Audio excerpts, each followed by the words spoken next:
무너진 현실과 우리의 기도라는 제목으로 함께 말씀을 나누겠습니다. 사사는요, 사사는 여호수아의 죽음 그 이후부터 이스라엘 초대왕 사울의 즉위에 이르기까지 약 350년 정도 되는 그 기간 동안 이스라엘 민족들이 내부적으로든 외부적으로든 위기에 처했을 때 등장했었던 이스라엘의 군사 지도자이기도 했고 사법적인 지도자이기도 합니다.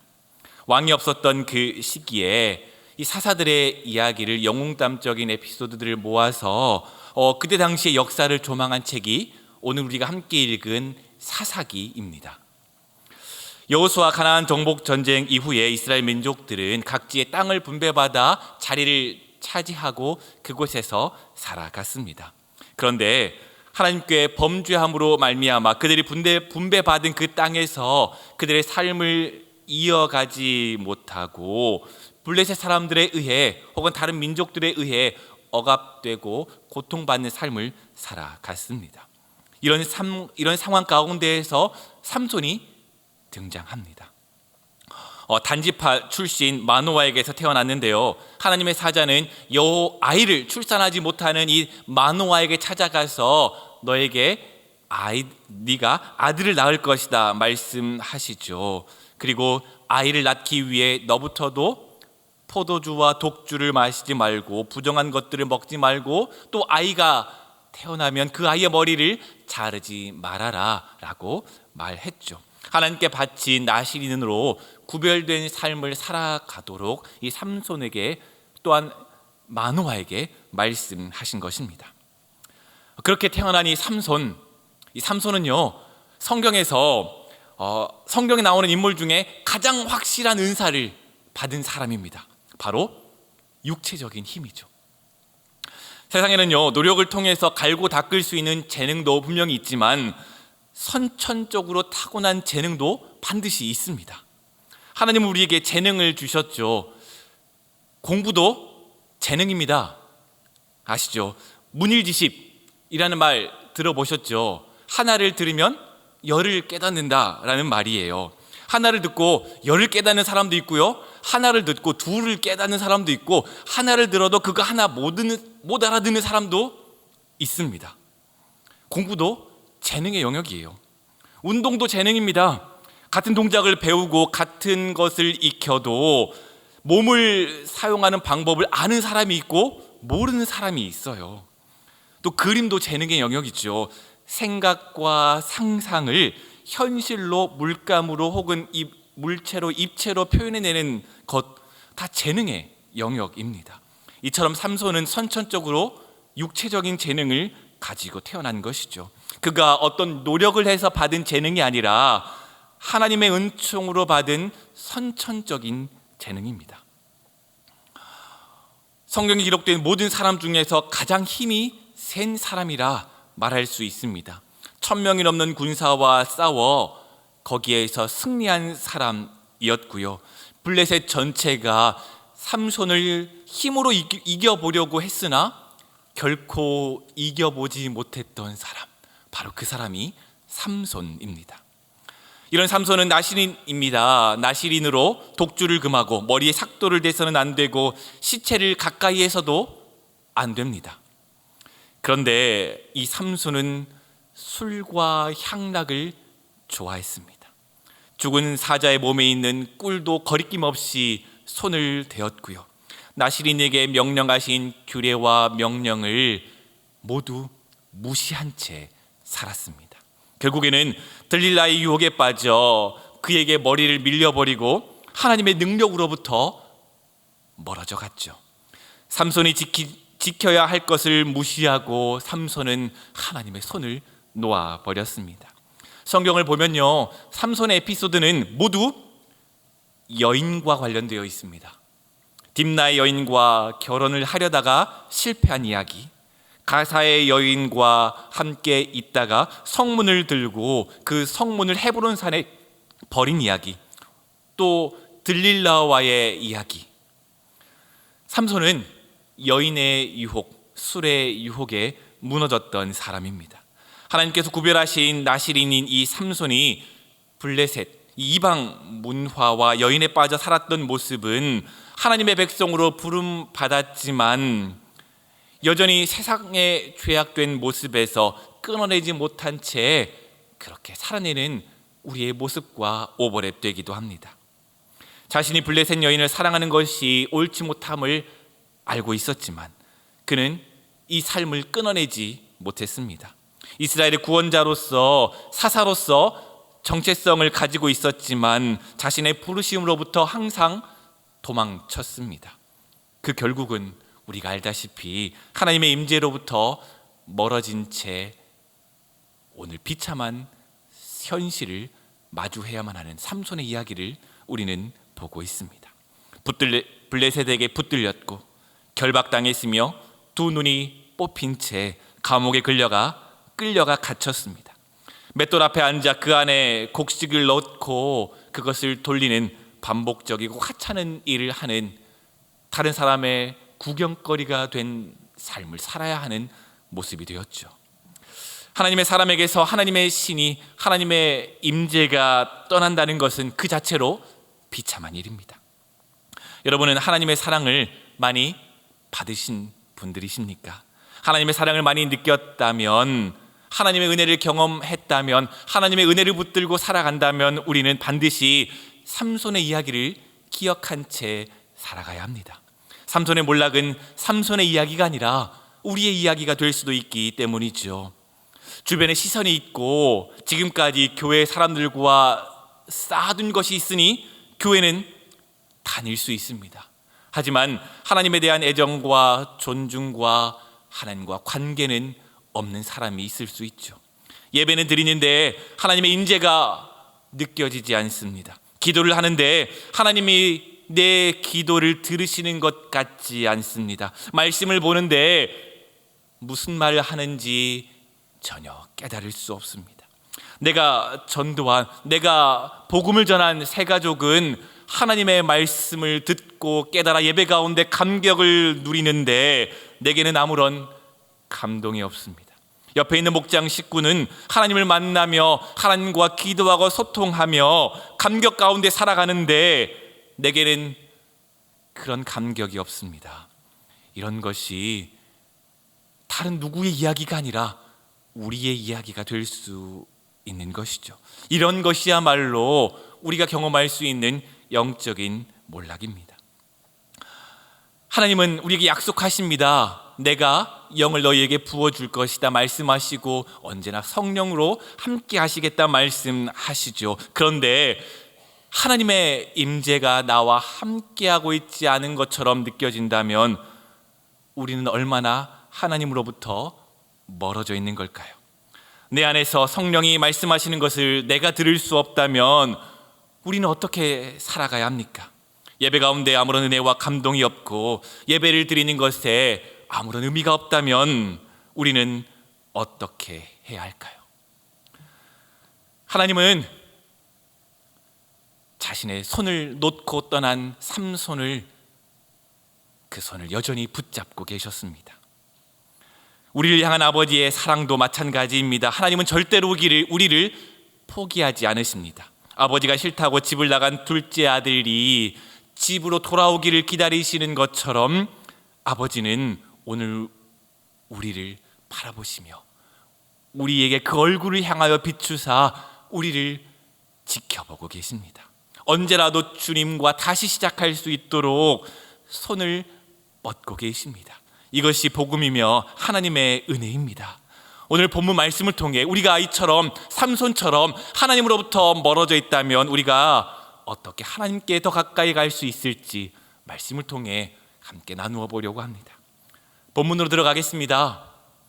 블레셋은요, 지금 삼손을 잡은 기념으로 전 국가적인 축제를 준비합니다. 이스라엘을 식민지로, 이스라엘을 괴롭힐 충분히 수탈할 수 있었음에도 불구하고 번번이 실패했던 이유는 오직 삼손 때문이었습니다. 그 삼손을 힘으로 제압한 것이 아니라 들릴라라는 여인과 함께 계략으로 사로잡았죠. 그 삼손을 사로잡았기에 얼마나 기뻤는지 그 승전을 축하하기 위해 축제를 준비합니다. 블레셋이 얼마나 그 기뻐했는지 그 마음이 표현된 구절이 있는데요, 바로 23절 24절 말씀입니다. 우리 같이 한번 읽어보겠습니다. 시작. 블레셋 사람의 방백들이 이르되 우리의 신이 우리 원수 삼손을 우리 손에 넘겨주었다 하고 다 모여 그들의 신 다곤에게 큰 제사를 드리고 즐거워하고 백성들도 삼손을 보았으므로 이르되 우리의 땅을 망쳐놓고 우리의 많은 사람을 죽인 원수를 우리의 신이 우리 손에 넘겨주었다 하고 자기들의 신을 찬양하며. 아멘. 그들은 자기들의 지혜와 능력과 힘으로 삼손을 잡았다 말하지 않습니다. 그들의 신이 삼손을 잡게 해주었다 말하죠. 사사 삼손, 20년 동안이나 이스라엘 사사로 활약한 그가 블레셋이 그를 그렇게 잡고 넘어뜨리고 부러뜨리려 했으나 넘어뜨리지 못했죠. 그런데 여인과 관계된 일로 그를 아주 쉽게, 지금까지 들인 노력에 비해 아주 쉽게 잡았으니 이 얼마나 기쁜 일이며 그 얼마나 모든 일이 신의 돌보심이라 기뻐하고 즐거워하겠습니까? 그 삼손을 잡음으로 말미암아 여호와 하나님과의 싸움에서 승리했다고 외치며 그들의 신 다곤을 찬양합니다. 하나님의 사람이 무너짐을 보고 통쾌하다 말하며 그들의 신을 부르며 축제를 벌입니다. 이런 일들은요, 우리가 살아가고 있는 사회 가운데에도 비슷하게 일어납니다. 하나님을 믿는다 말했던, 공인했던 사람들이 스스로의 죄를 이기지 못한 채 사회적이나 도덕적인 문제를 일으키면 세상이 그것을 보고 조롱합니다. 한 사람의 잘못을 기독교 전체가, 모든 성도가 잘못된 일을 행하는 것처럼 그렇게 보도하죠. 모든 성도가 실패하고 모든 하나님의 자녀들이 실족하는 것처럼 그렇게 말합니다. 왜냐하면 세상 사람들이 보기에 성도들의 실패와 실족은 그들의 마음을 즐겁게 하기 때문이죠. 근데 그렇다면 왜 세상이 성도를 바라보며, 성도의 실패를 바라보며 즐거워할까요? 생각해 보신 적 있으십니까? 왜 세상은 성도가 잘못하는 모습을 바라보며 그것을 보고 기뻐하고 즐거워할까요? 왜 그러냐면 성도는요, 세상이 감당할 수 없는 사람이기 때문입니다. 성도는, 예수 그리스도의 제자는 세상과 비교할 수 없는 기준을 가지고 살아가는 사람이기 때문에 그렇습니다. 바로 하나님 앞에서 세상의 기준과 다른 방식으로 살아가는 사람이기 때문이죠. 예수님의 보혈의 능력으로 말미암아 새로운 능력과 새로운 생명을 얻은 그 사람, 세상 사람들이 보기에 이해할 수 없는 삶의 방식으로 살아가는 사람이기에, 그들이 감당하지 못한 거룩한 삶의 방식으로 걸어가는 성도들이기에, 그들이 이해하지 못하기에 성도의 실족은 세상 사람들에게 기쁨과 즐거움이 됩니다. 자신들이 깨끗하다 생각했었던 그 기준, 이 정도 하면 괜찮겠지라고 했었던 그 모든 것들이 성도 앞에 드러나면 모든 것이 다 밝히 드러나기 때문이죠. 그렇기에 성도로 인해 자기 자신이 얼마나 악한지, 내가 얼마나 잘못된 삶을 살고 있는지 자기 자신에게 찔리는 사람이기 때문에 성도의 잘못이 그렇게 세상에게 기쁨과 즐거움이 되는 것입니다. 세상이 가장 듣고 싶어하는 소식이 무엇일까요? 바로 하나님의 사람의 몰락이죠. 너나 나나 똑같더라 라는 말입니다. 그렇게 스스로를 특별하게 여기던 그리스도인이 알고 보니 너나 나나 똑같은 사람 아니냐? 이 이야기가 세상 사람들에게는 그렇게 즐겁게 들린다는 것이죠. 이처럼 무너진 하나님의 사람 때문에 하나님의 이름이 우습게 여겨집니다. 블레셋은 삼손의 몰락을 삼손 안에 계시던 하나님의 패배로 생각했습니다. 삼손이 죄 때문에 그 결과로 눈이 뽑히고 묶여서 맷돌을 돌립니다. 원인은 다 삼손이 제공했지만 삼손 개인의 것으로 여기지 않고 삼손 안에 있는 여호와와 블레셋이 섬기는 신 다곤이 싸워 결국 다곤이 이겼다라고 하며 세상 사람들은 자신의 신을 바라보고 기뻐하고 즐거워하며 삭제를 벌이고 있는 것입니다. 16장 25절 말씀입니다. 우리 같이 한번 읽어보겠습니다. 시작. 그들의 마음이 즐거울 때에 이르되 삼손을 불러다가 우리를 위하여 제주를 부리게 하자 하고 옥에서 삼손을 불러내매 삼손이 그들을 위하여 제주를 부리니라. 아멘. 삼손은 세상 가운데 놀림거리가 되었습니다. 세상은 삼손을 가지고 장난을 칩니다. 눈먼 삼손에게 온갖 치욕적인 것을 시킵니다. 세상은 그 삼손의 재주를 구경하며 즐거워합니다. 세상이 교회와 성도들을 바라보며 보이고 있는 태도가 이와 비슷하지 않습니까? 나나 너나 똑같은데 과연 너희가 뭘 할 수 있는데 어디 재롱 좀 한번 부려봐라. 이것이 세상이 성도를 향해 바라보는 시선 아닙니까? 이렇게 삼손에게 희망이라고는 있었을까요? 소망이 있었을까요?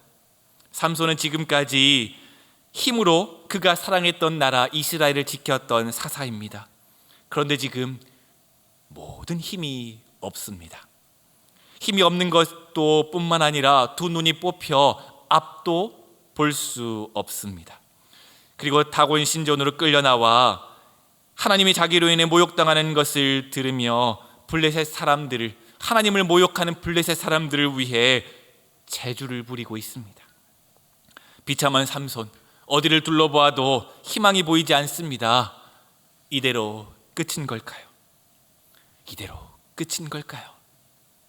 아닙니다. 결단코 아닙니다. 모든 것을 잃어버린 그 삼손에게 남아있는 것이 있었습니다. 삼손은 모든 것을 놓아버렸지만 여전히 삼손의 손을 붙들고 계시는 하나님이 계셨습니다. 바로 하나님의 은혜이죠. 16장 22절인데요, 제가 읽겠습니다. 그의 머리털이 밀린 후에 다시 자라기 시작하니라. 아멘. 머리털은요 다시 자라기 마련입니다. 수염을 아무리 깔끔하게 밀어도 하루면 다시 나죠. 그런데 성경은 이 상식적인 이야기를 왜 여기에 이렇게 기록하고 있을까요? 왜 그랬을까요? 머리털이 다시 자라나는 게 어떤 특별한 의미가 있었기 때문 아닙니까? 삼손의 머리털에는 특별한 의미가 있습니다. 맞습니다. 삼손에게 머리털은 하나님의 임재와 은혜와 능력의 상징입니다. 그의 머리털이 밀렸을 때 하나님의 영이 삼손을 떠났고 그의 능력이 사라졌죠. 그에게 머리털이 나는 것은 하나님의 임재의 회복을 의미합니다. 감옥에 갇힌 삼손 어떠했을까요? 아무것도 보이지 않습니다. 그저 어둠 속에서 자신에게 주어진 맷돌을 돌려야만 합니다. 무엇을 먹는 건지도 모른 채, 시간의 흐름조차 모른 채, 대소변조차 제대로 나누지 못한 채 그저 맷돌만 돌립니다. 아무것도 할 수 없는 상황이죠. 자신의 힘과 능력을 사랑했던 삼손입니다. 그리고 죄가 주는 달콤함을 사랑했습니다. 하나님의 사람들과 자신의 민족들과 함께 살아갈 때 자신의 죄가 드러나는 것이 너무나도 싫었기에 이방 사람들, 이방 여인들과 함께 지내며 자신의 힘과 능력을 사랑했던 사람, 그들 가운데 내가 이렇게 특별하다, 내 힘이 이렇게 세다라고 자신의 특별함을 자랑한 채 살아갔던 삼손. 그런데 생각해보니 20여 년 동안 하나님이 자신의 삶을 바라보고 참아 주셨던 것이었습니다. 이 삼손은 감옥 가운데 아무것도 할 수 없을 그때 하나님의 마음을 깨달았습니다. 하나님의 손에 들려 쓰임받을 자격이 없는 사람임에도 불구하고 20년 동안이나 자신을 참아주시고 자신을 사용해 주신 하나님의 은혜를 발견하고 깨달은 것입니다. 자신의 인생이 하나님과 얼마나 멀리 떨어져 있었는지 깨닫습니다. 그 큰 은혜에 제대로 감사하지도 못하고 반응하지도 못한 것이 자신의 삶이었음을 깨닫습니다. 자신의 힘으로 하지 못했던 것이 없었는데 그것이 다 아무것도 아니었음을 깨닫습니다. 모든 것이 하나님의 은혜였다는 것을 발견하며 삼손은 보이지 않는 눈을 들어 하나님을 바라봅니다. 그리고 자신의 머리를 만져보았습니다. 그런데 그곳에 머리털이 자랍니다. 윤기 있으며 치렁치렁한 머릿결은 아니지만 자신의 머리에서 머리카락이 다시 나고 있음을 발견합니다.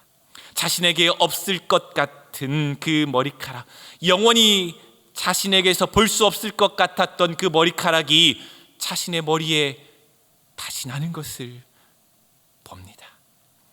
하나님이 자신을 버리고 떠나셔서 다시는 자신을 보지 않으실 것처럼 생각했는데 감옥에서조차 하나님을 바라보고 계셨고 그곳에서도 하나님은 삼손과 함께하고 계셨음을 깨닫습니다. 그리고 하나님의 임재가 자신과 함께함을 확신합니다. 삼손의 마지막 이야기입니다. 블레셋 사람들은 다곤 신을 위한 제사에서 삼손을 보여달라 요구합니다. 삼손은 끌려 나오죠. 블레셋 사람들은 하나님의 사람 삼손의 비참한 모습을 보고 싶어 했고 모두가 볼 수 있는 그곳에 삼손을 세웁니다. 두 눈이 빠지고 손과 발은 놋줄로 매여 아무것도 할 수 없는 그 상황, 그때 삼손은 무엇을 합니까? 그는 신전의 천장을 바치고 있는 기둥으로 향합니다. 그리고 그곳에서 기도합니다. 삼손에게 힘이 돌아온 것은 아닙니다. 하지만 자신과 함께 하시는 하나님을 신뢰했습니다. 얼마 전부터 자라기 시작한 그 머리털이 의미하는 하나님의 임재, 여전히 하나님이 나와 함께하고 계심을 믿었습니다. 지붕 위에 3,000명이나 올려져 있고 바닥에도 많은 사람들이 함께 있는 그 다곤 신전, 모든 것을 혼자 결정하며 자신의 힘과 능력으로 아무것도 못할 것이 없었던 그 삼손이 마지막 때에 정말 어마어마한 사람들을 앞에 두고 마지막 때에 보이지 않는 눈을 들어 하늘을 바라보며 하나님께 기도합니다. 그 기도가 28절인데요. 우리 같이 읽겠습니다. 시작. 삼손이 여호와께 부르짖어 이르되 주 여호와여 구하옵나니 나를 생각하옵소서. 하나님이여 구하옵나니 이번만 나를 강하게 하사 나의 두 눈을 뺀 블레셋 사람에게 원수를 단번에 갚게 하옵소서 하고. 아멘. 다시 한번 해석해 볼까요? 하나님, 한때 당신의 사람이었던 그 사람 바로 접니다. 당신의 사람이었고 나실인이었으며 당신의 사사로 20년간 활동했습니다. 하지만 나는 지금 머리털은 사라졌고 내 힘과 내 능력과 내 자랑은 아무것도 없으며 내 눈은 뽑혀 앞도 볼 수 없습니다. 모두 제 잘못입니다. 그렇지만 제발 이번 한 번만 나를 강하게 해 주옵소서. 이번 한 번만 나를 강하게 하사 내게 맡기신 나의 사명을 감당케 하옵소서. 내 생명을 드립니다. 내 생명을 다해 기도하오니 이곳에 임재하여 주옵소서. 삼손의 기도입니다. 삼손은 이렇게 기도한 적이 없었습니다.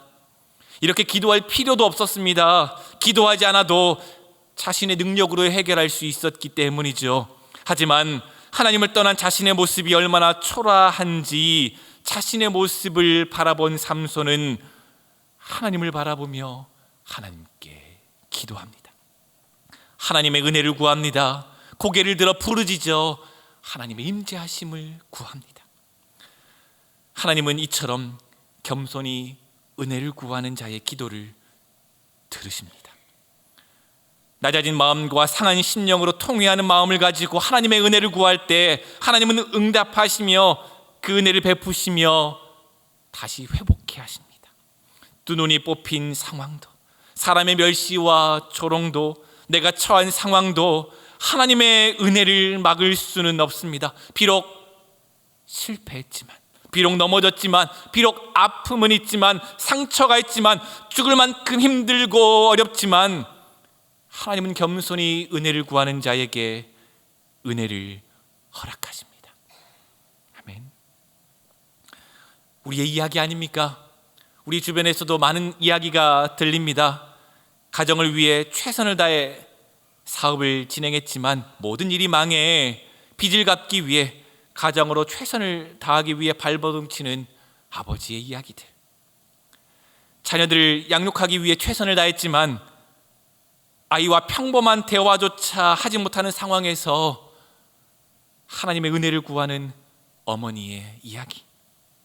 엄마 아빠의 기대는 어마어마하게 큰데 그 기대에 미치지 못할 사람이 될까 봐 떨며 무서워하며 자신의 이야기조차 제대로 써내려가지 못하는 아이들의 이야기. 우리들의 이야기 아닙니까? 죽을 만큼 힘이 들지만 그럼에도 불구하고 우리에게 맡겨진 일을 감당하며 하나님의 은혜를 구하는 자에게 주님은 그 손을 놓지 않으시고 은혜를 베푸십니다. 사랑하는 거룩한 믿음 온전교회 성도 여러분, 말씀을 마치겠습니다. 많은 사람들은 다른 사람들과 비교하며 내 이야기를 써내려가려 합니다. 나는 저 사람과 비교해서 얼마나 탁월한가, 나는 저 사람과 비교해서 얼마나 많은 것을 가지고 있는가, 이 두 가지의 이야기가 인생을 좌우한다 말하죠. 하지만 우리는 이 세상 그 무엇보다 가장 큰 힘과 능력을 가지고 있었음에도 불구하고 실패한 삼손의 이야기를 봅니다. 세상 것에 삶의 의미를 두고 그것을 쫓아 살아가지 마십시오. 소유와 힘과 능력에 우리의 삶의 목적을 두고 살아가지 마십시오. 그것은 우리의 삶을 윤택하게 만드는 도구일 뿐이지 우리의 삶의 목적이 아닙니다. 우리의 삶은 내 자신의 힘과 능력이 아니라 하나님의 이름입니다. 바로 하나님의 이야기이며 하나님께서 내게 주신 소명입니다. 우리가 얼마나 하나님의 뜻에 충실하게 살아가며 하나님을 의지하고 그 손 붙들고 걸어가느냐에 따라 우리의 삶의 성공과 실패가 결정됩니다. 사랑하는 성도 여러분, 삼손과 같이 내 자신과 탐심과 육체적인 정욕을 위해 그것을 따라가지 말고 기도하십시오. 하나님 앞에 겸손히 기도하십시오. 우리 아버지 되시며 주인 되시는 하나님의 손 붙잡고 기도하십시오. 겸손히 구하는 하나님의 자녀의 기도를 들으시는 하나님을 신뢰하십시오. 그것이 우리가 이 땅을 살아가는 방법입니다. 이 땅을 살아가며 세상이 그리스도인을 바라보며 조롱할 때 우리가 유일하게 드러내며 자랑할 수 있는 유일한 방법입니다. 이것을 기억하시며 오늘도 하나님과 동행하시는 복된 삶을 살아가시길 주님의 이름으로 축복합니다.